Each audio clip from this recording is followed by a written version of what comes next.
Well, greetings and welcome to Investment Strategy Brief for January 2026. I want to cover our outlook report for 2026, what we entitled Rewiring Growth. Now, again, we publish this right at the beginning of each year, and basically it's a compilation of a bunch of different articles. So we look back at last year. We obviously have our outlook for the year, but then our colleague Brian Gardner will pen an article about DC. We talk about geopolitical risks. We have a couple special articles, one on fiscal trajectory and one on artificial intelligence. So in this session, what I want to do is kind of walk us through that. I'll do it against the backdrop of our normal monthly discussion, but ultimately, hopefully give you a sense for what we're thinking for the coming year and some interesting learnings from last year. So let's jump into it first, as we often do, by focusing in on politics and geopolitics. So Brian Gardner, again, penned this article, and basically what he wanted to get into is obviously sort of the interplay of geopolitics in terms of what's going on in DC, the fact that we're facing down a midterm election this year that could lead us to divided government, so the idea of things slowing down even more in DC. He highlights the idea that affordability is in focus for voters and therefore for politicians, and kind of people are always trying to assess how the economy's doing. He gets a little bit into trade and tariffs, and ultimately things we've been talking a bit about, changes at the Federal Reserve. We'll have a new chair this year. And then finally, some sector-specific considerations. But what I would say against the backdrop is we're mindful that, we can't count on DC for a super coordinated fiscal or even monetary policy in the sense of how that might help the economy and the markets. We have to sort of monitor that, see where things might go. Brian does a great job capturing all that. When it comes to geopolitics, each year in our outlook, we make sure we take a refreshed look at our geopolitical risk dashboard. So that's been updated. And it talks about things like U.S.-China competition, the potential for cyber attacks, this fiscal path that we're on, other kinds of things, many that we see as sort of less likely risks, but still we take an approach of kind of monitoring the environment. And then as we do, unfortunately, we break out in its own section, the military conflict. So we still have Russia, Ukraine, we still have Middle East activities and tensions. We now have the Venezuela situation. And so while we always are mindful of what I call the human cost of the military conflicts, we also have sort of a responsibility to take a step back and look at their impact on the economy globally and on the markets. And as unfortunate as these situations are, from a human perspective, they haven't had a lot of impact lately on the economic situation or the markets from our perspective. But the whole idea, of course, is that we're monitoring this and we're mindful of how this activity might affect things going forward. Now, turning to the economy more broadly, if we look back at last year, I would say that things ended up holding up pretty well. So we ended up with a GDP growth rate that's probably going to land around 2%, with an interesting pattern. Essentially, we had a negative quarter in first quarter, and then for second and third quarters, think of it as the economists out there in a consensus sense having a modestly positive view, and then the results actually outperforming those views. Then we have that same thing potentially happening in the fourth quarter. So if we take the consensus view for the fourth quarter and wrap all that up with the other three, we get this 2% GDP growth rate. If in fact the fourth quarter surprises to the upside, we could see that growth rate go up a little bit, call it somewhere between 2 and 2.5%. So all in all, a good year for the economy. Now we saw against that inflation cool, but not as far down to towards the Fed's 2% target as we might like. Maybe tariffs had a role in that, but ultimately the markets were resilient, and the S&P 500, for example, was up almost 18%. We'll get into equity market performance more broadly in a moment. Anyway, this idea of a 2% growth rate is just around our long-term trend growth rate in this century. Remember, the consumer makes up 2/3 of the economy. And so what we've seen is, even though there's some erosion of confidence and sentiment, when it comes to activity, especially for middle and higher income earners and wealthy individuals, basically spending has continued. Now, that's against the backdrop of a job market that's softened a little bit, but we're still at full employment. And so the consumers remained engaged in this idea of being in full employment. Unemployment rate of around 4.5 or 4.4%. It's a really good number. And, we've seen a weakening in non-farm payrolls. We've seen a little bit of a jump in jobless claims. But again, against the decade before the pandemic or the reopening of the pandemic, things are still in a pretty good place when it comes to the job market being close to full employment. And so that's one of the inputs for the Fed. But again, taking a step back around kind of the activity in the economy, the consensus view for this year is a little above 2%, but a lot of people are increasing their forecasts, and we'll get into that in a second. And the year so far, as calculated for 2025, has been very good. Now, when it comes to the Fed obviously is watching inflation. Inflation is volatile. We came off a few years ago of really elevated inflation. Remember, these are monthly rolling 3-month average. Blue bar's consumer price index, gray bar producer price index, green line represents the Fed's target. So elevated a few years ago, down towards that green line, volatile. But in the last 3 to 6 months, again, things have settled down a little bit towards the Fed's 2% target. So I think the Fed isn't claiming victory, but they're, I think, happy with the direction. And ultimately, what they've said is, hey, between jobs and inflation, we're going to watch the data and decide if and when we're going to cut rates later in the year. We think that'll happen twice, and the market's pricing in 2 cuts as well later in the year. Now, another thing that we get into in our outlook report is the fiscal trajectory. This is a slightly revised version of this slide, but the punchline is the same. Rates are elevated, cost of debt's high. We keep running deficits, which means we keep adding to our debt. That means the interest cost on our debt is going to become an increasing part of our federal budget. And what we have are corporate leaders and government leaders all saying, hey, this has to stop. And so in the Outlook report, we actually penned an article called Fiscal Trajectory Borrowed Time, where we actually modeled out 4 different possible paths for this issue. The first is baseline drift, managed imbalance. That's I'd call kicking the can down the road. That's what we've been doing. We're not really changing the deficit, not really doing anything about it. And ultimately, in our view, that would be an unfortunate scenario in a way, because there will be a reckoning at some point. Something has to happen. What might happen? Well, disciplined stabilization, reform by necessity. This might happen if there's sort of a minor market adjustment and recognition. Could be higher rates or maybe a slightly weak equity market where people figure out, it's really voters figure out that the issue is a problem. And if that happens, then politicians kind of step in and start to address it. And it's about austerity, right? Meaning less spending, get the deficits down, and maybe higher taxes. And that would be a reasonable scenario to unfold. Now, crisis spiral, discipline through shock, this would be the sort of the economy and the market reflecting that this is actually a big problem. Now, that could lead to a deep recession. And if that deep recession is sort of blamed on this issue and voters really understand that that's the problem, that could motivate, again, elected officials to really focus in on it. It would mean more severe austerity, more spending cuts, as well as higher taxes, and we'd get ourselves righted through, heavy discipline. And, that could be obviously a severe recession and probably a pretty heavy decline in asset values in equity markets, for example. In any event, by far the most positive scenario, hopefully it's popular, is growth renaissance, a productive escape. And this actually relates to our outlook. The idea here is to say, look, we've got innovation happening. We have artificial intelligence, and studies are showing that we're expecting an improvement in productivity. So think of it as amplified results with the same kind of input for those results. Savings in different ways, but better and amplified growth, right?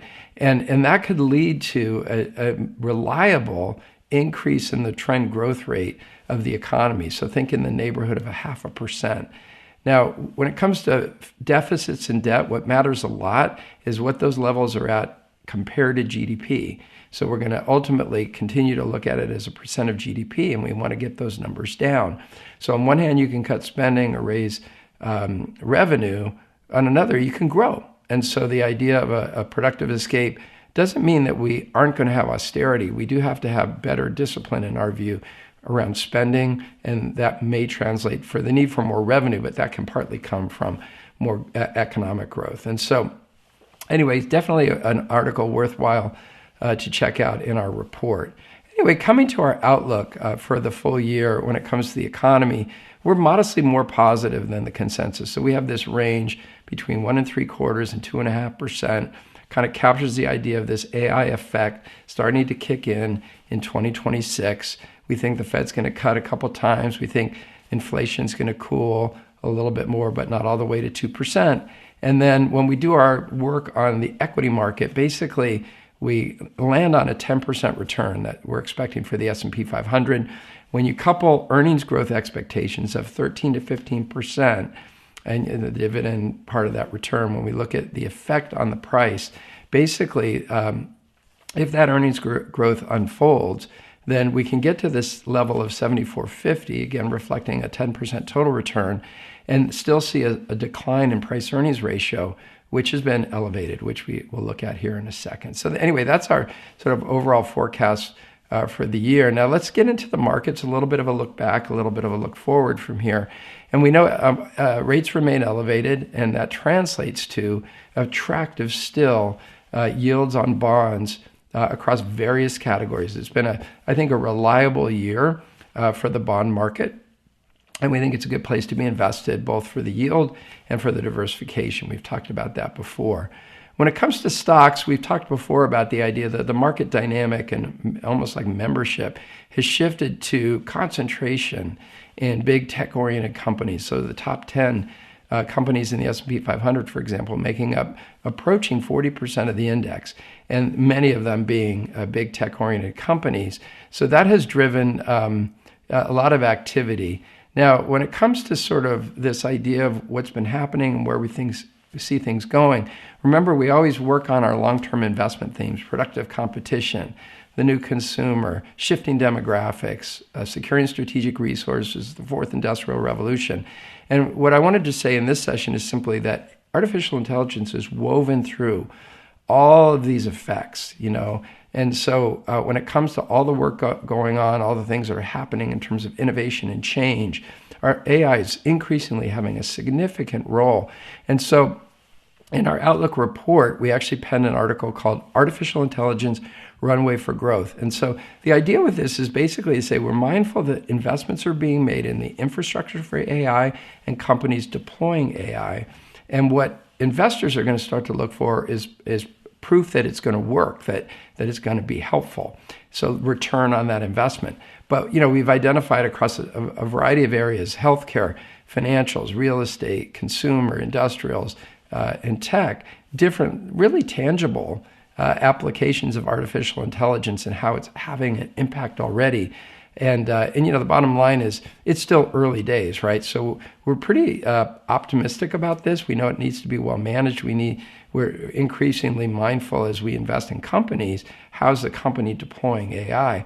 So all of that is super important, but we ultimately are optimistic about it looking forward. What that means in 2026 is we think earnings growth will, in fact, unfold in a range near what the consensus view is, right? So maintain profit margins and earnings growth in the 13 to 15% range. And with that, that's really supportive of equity market levels. Now, I want to talk for a second before we get into the details of market levels of the performance last year. And we penned a special article on this early in the year, but I just want to walk through it super quickly.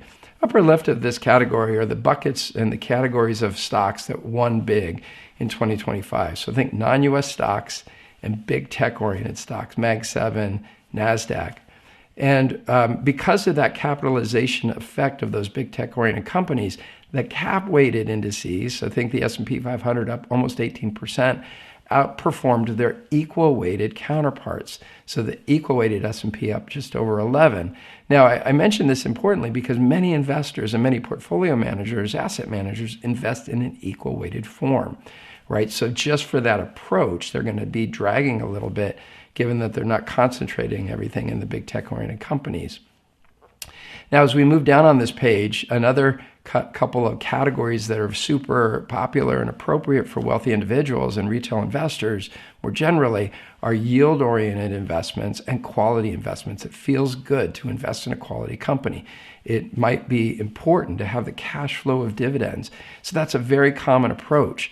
And in 2025, on a total return basis, those areas were a little bit out of favor. So the higher yield stuff, MSCI USA high dividend index up 12%, again versus roughly almost 18, or the S&P 500 high dividend, which is a little bit more quality, up 4.7.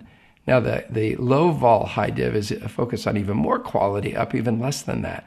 And even in the small cap space, where the broad small cap market was up over 11, the S&P 600 has a little bit of a quality filter, up 6. Then they produce a version of that index that's quality focused, up just 1. So I just wanted to point out, because people are invested in these equal-weighted approaches, these dividend approaches, these quality approaches, I wouldn't lose hope in the fact that these categories didn't do as well as those big performers on the upper left. Why? In part is that these things tend to rotate. The leaders become the laggers and vice versa. So our guidance always is, don't chase hot performers, stay diversified, stay exposed to all this stuff, and then as things come and go, you benefit from having some exposure to the various categories. So again, an important thing to understand as you analyze how things are going for the 2025 results.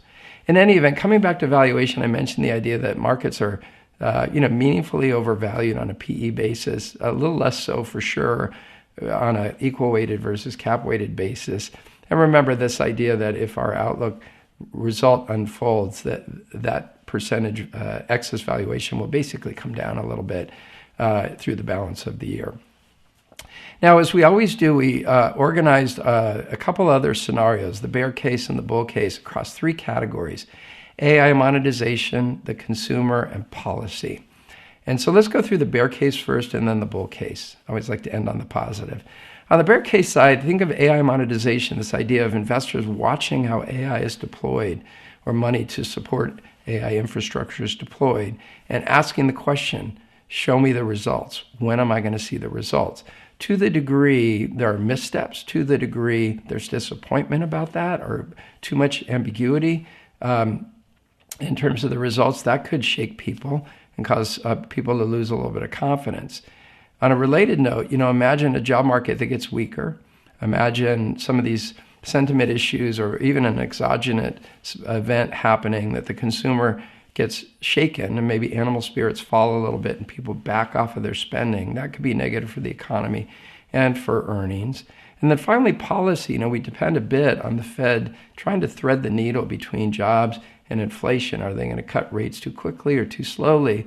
Or on the fiscal side, is there a radical change in a direction that shakes the economy and the markets? So policy is just in focus. And if things aren't done reasonably well, at least, you could see that shaking the economy and the markets. Now, on the positive side, and I think there's probably a higher chance of this happening, imagine AI, people really become even more mindful that AI is going to be a big winner, and we start to see tangible, real examples of improvements in businesses and services, and ultimately profits and earnings, and sort of an optimism grow even more around artificial intelligence. The idea of being super confident in the bulk of the investments being made in AI, that could be a big positive. That could be a part of what would fuel the consumer. Maybe things settle down a little bit. Maybe people calm down in terms of things they've been worried about, and that spending amplifies even more. And then, the possibility in DC that we have increasing confidence in the way things are handled between the Fed and monetary policy and the administration and Congress and fiscal policy. If that happens to go in a direction where people are incrementally more optimistic, or things are more supportive, stimulative, if you will, of the economy, that could be a big positive. So anyway, those are our 2 scenarios, and kind of wraps up what we wanted to get into in this session. So as ever, what I want to do is just invite you to check out stifelinsights.com. In the case of our outlook, there's the full report, as I mentioned. There's a video, there's a replay of our client webinar. There will be a podcast episode on this. Of course, this video itself is, if you get there at the right time. And, we just host all our work there. And so it's a place for you to go to check out what we're up to. And in the meantime, thank you so much for checking out this episode, this session, and I'll see you in February. Thanks.